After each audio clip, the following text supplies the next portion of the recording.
bahwa dia memerlukan uang untuk sekedar makan. Bahkan kata-katanya cukup ekstrim sih, sampai mengatakan akan mati karena tidak punya uang untuk beli beras itu. Saya dengan hati terbuka sekaligus menguji, menawarkan yang bersangkutan sebuah pekerjaan. Saya membuka lowongan agar dia mau menjadi supir dengan gaji 4,5 juta setiap bulan. Dan saya tidak terlalu terkejut saat yang bersangkutan menolak pekerjaan tersebut gitu loh. Jadi singkatnya, dia perlu uang tapi tidak mau bekerja gitu. Melihara babi ngepet aja kali. When around you I feel just like myself. Selamat pagi, selamat siang, selamat sore, selamat malam, kapanpun teman-teman menonton channel YouTube ini. Kembali lagi bersama Amarta Manwaba. Banyak yang bertanya kepada saya, ya kenapa saya tiba-tiba rajin membuat video di channel YouTube ini, apalagi kan berhubungan dengan finansial dan keuangan itu. Jujur, saya tidak ada maksud untuk menyombongkan diri. Orang yang lebih kaya dari saya juga lebih banyak itu. Saya hanya butiran debu. Tapi dengan segala kekurangan yang saya miliki, saya mendapat ilham untuk membagikan sedikit tentang perjalanan finansial yang selama ini saya lakukan dan saya alami sendiri. Jadi teman-teman, sekali lagi saya sampaikan, video ini tidak ada tujuan untuk mengedukasi, apalagi sampai menggurui teman-teman ya. Ini murni saya hanya ingin membagikan pengalaman pribadi saya. Selain itu, saya juga memiliki tujuan untuk melatih kemampuan saya berbicara di depan publik. Ya, semoga suatu saat nanti hal-hal seperti ini bisa berguna untuk saya ya, untuk nyalek anggota dewan. Bercanda. Dan saya juga cukup kaget untuk antusiasme, komentar, serta like dari teman-teman ya. Saya tidak menduga-duga bakal banyak yang suka dan banyak yang terinspirasi saat menonton video saya. Dari hati yang paling dalam, saya mengucapkan terima kasih yang paling tulus buat teman-teman yang sudah mendukung video saya. Satu like darimu begitu berharga. Untuk segala kekurangan yang masih ada, saya sangat terbuka terhadap saran dan kritik dari teman-teman, apalagi yang bersifat membangun. Semoga ke depan nanti saya bisa lebih baik lagi. Di kesempatan kali ini, saya ingin membagikan topik yang cukup sensitif dengan tema merdeka di dalam uang. Banyak teman-teman, bahkan orang-orang terdekat saya sendiri, masih kesulitan secara ekonomi. Bukan karena mereka tidak mampu menghasilkan uang ya, tapi ya karena uangnya masuk tanggal 1, tanggal 3 sudah habis gitu. Dan mereka tuh tidak tahu kemana perginya uang tersebut gitu. Tidak sedikit yang bahkan sampai menghubungi saya dengan tujuan untuk meminjam uang. Ya, saya rasa teman-teman juga sering ya mengalami kejadian seperti ini gitu. Saya mungkin membagikan sedikit trik bagaimana saya menguji apakah mereka benar perlu uang atau hanya impuls sesaat. Ini contohnya ya gitu. Dia mengatakan bahwa dia memerlukan uang untuk sekedar makan. Bahkan kata-katanya cukup ekstrim sih, sampai mengatakan akan mati karena tidak punya uang untuk beli beras itu. Saya dengan hati terbuka sekaligus menguji, menawarkan yang bersangkutan sebuah pekerjaan, di mana saya membuka lowongan agar dia mau menjadi supir dengan gaji 4,5 juta setiap bulan. Dan saya tidak terlalu terkejut saat yang bersangkutan menolak pekerjaan tersebut gitu loh. Jadi singkatnya, dia perlu uang tapi tidak mau bekerja gitu. Melihara babi ngepet aja kali. Melihara babi ngepet juga perlu lilin. Jagain lilin kan kerja juga. Pada dasarnya saya memang ingin membantu seperti itu. Jadi saya tetap mengirimkan uang sekedar agar dia bisa membeli beras. Seperti kata-kata di awal kan. Ini adalah contoh kedua gitu. Yang bersangkutan membutuhkan uang 10 juta. Di sepengetahuan saya, yang bersangkutan dari beberapa tahun yang lalu berharap bisa bekerja di pelayaran sehingga dia membutuhkan modal. Kakaknya juga yang kemarin juga sempat berlayar gitu. Dan dulu meminjam uang juga dan sampai sekarang belum dikembalikan gitu. Bahkan dia pulang tidak membawa uang, malah nambah hutang dan beban keluarga. Dalam kasus kali ini bukan saya tidak mau meminjamkan ya gitu. Tapi melihat pengalaman empiris dari masa lalu, di mana hutang yang dulu saja belum dibayar, sekarang mau berhutang lagi. Itu saya putuskan untuk tidak menjawab pesan dari yang bersangkutan.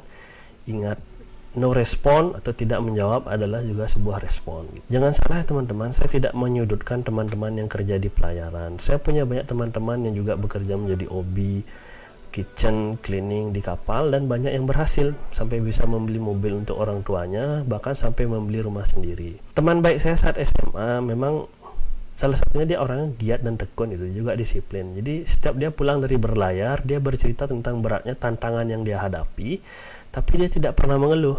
Dia bahkan bercerita bagaimana dia menghadapinya. Teman-teman, kalau orangnya memang tangguh, disiplin, giat, ditaruh di mana saja pasti berhasil. Ingat itu. Tapi kalau pada dasarnya memang dia manja, cengeng, apalagi emosian, dimanapun ditaruh pasti bermasalah. Pesan saya sih sebenarnya hanya dua ya. Teman-teman harus punya kemampuan untuk menunda keinginan serta kemampuan untuk menahan emosi. Contoh pertama nih, yang menunda keinginan. Misalnya teman-teman punya gaji cuma 3 juta. Jangan sampai teman-teman nyicil motor yang harganya 20 juta dan lunasnya 10 tahun lagi gitu loh. Apalagi sampai membeli HP gitu yang harganya 15 juta lebih gitu. Itu adalah contoh tidak bisa menunda keinginan. Oke lah, katakan kita perlu karena memang untuk urusan pekerjaan itu. Tapi nggak ada salahnya kalau kita beli yang lebih murah atau yang second gitu loh. Jangan termakan gaya atau gengsi yang akibatnya menyakiti atau membebani diri sendiri. 10 tahun lagi saat cicilannya lunas, HP yang dulunya kita beli dengan harga 20 juta bisa sudah tidak semahal itu lagi, bahkan bisa tidak ada nilainya lagi gitu loh. Jadi Anda kena double song gitu, sudah terlilit hutang, bayar cicilan, malah yang dicicil tersebut barangnya berkurang nilai setiap tahun. Ini ada contoh yang mungkin lebih parah lagi ya, saya bilang. Seperti ini sudah lumrah ya di Bali, di mana ada proses upacara selamatan untuk kegiatan di rumah atau untuk putranya atau untuk keluarganya. Mungkin di Jawa juga ada acara serupa ya. Saya pribadi kalau ada upacara selamatan seperti itu, saya buat seminimal dan sesederhana mungkin itu. Karena hikmah dan nasihat di dalamnya terletak pada doa, bukan sekedar prosesinya itu.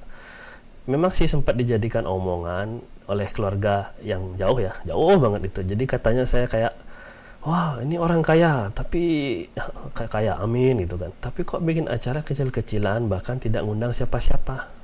Siapa lu minta diundang? Ada salah seorang keluarga, masih keluarga ya gitu.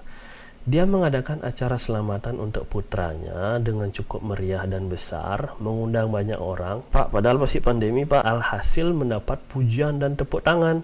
Iyalah, makan gratis. Tapi usut punya usut, acara tersebut dilakukan dengan berhutang di koperasi di desa gitu. Yang lebih wow lagi kan ini acara selamatan itu kan setiap 6 bulan, ini kan kayak otonan kalau istilah di Bali gitu. Di 6 bulan berikutnya hutang yang kemarin itu belum tentu lunas dan gitu, dan sudah harus ada selamatan berikutnya gitu.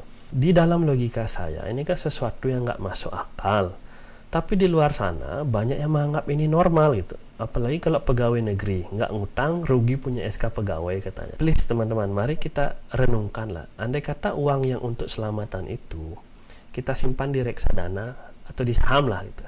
Kelak anak tersebut berumur 18 tahun, dia minimal udah nggak mikir uang kuliah karena sudah ada tabungannya dari itu, yang dari selamatannya itu gitu. Toh tujuan akhirnya kita melakukan upacara agar anak itu berhasil dan menjadi orang yang berguna di masa depan kelak, begitu loh. Jadi ini adalah contoh-contoh orang yang tidak bisa menahan emosi, mungkin karena takut dicemooh oleh keluarga, oleh tetangga, takut dikatain tidak mampu, sehingga akhirnya membebani dirinya sendiri. Saya kasih 1 dari 7 rumus untuk hidup bahagia ya gitu. What other things of you is not your business gitu loh. Jadi apapun yang ada di pikiran orang lain tentang diri Anda itu bukan urusan Anda gitu. Banyak loh kadang kita dibandingkan dengan tetangga misalnya yang baru beli mobil gitu. Biarkan saja, yang penting Anda hidup tenang dan tabungan Anda tetap gemuk seperti itu.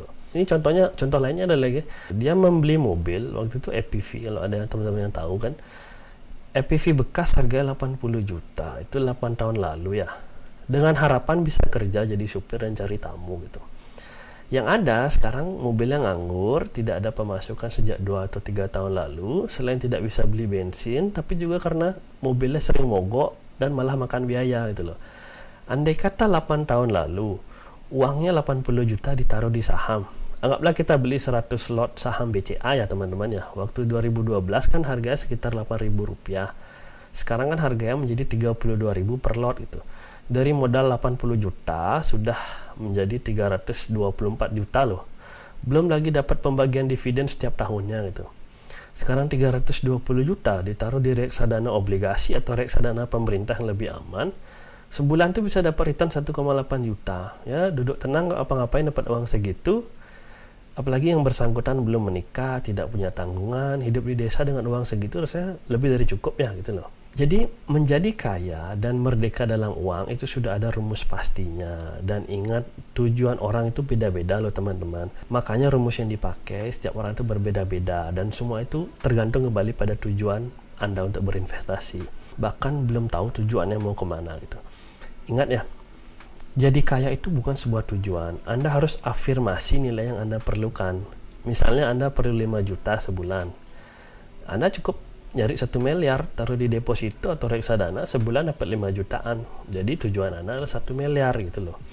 Kalau tujuan sudah jelas, otomatis doa kita juga jadi lebih jelas. Doa umatnya memang benar-benar tekun, setia bekerja mencari sebagian dari rahmatnya di dunia. Jadi kalau teman-teman belum tahu pengeluaran bulanan seberapa, atau kadang-kadang lalai tidak mencatat pengeluaran bulanan, langkah pertama itu catat pengeluaran bulanan biar Anda tahu berapa Anda perlu setiap bulannya. Mungkin itu saja dari saya ya kali ini.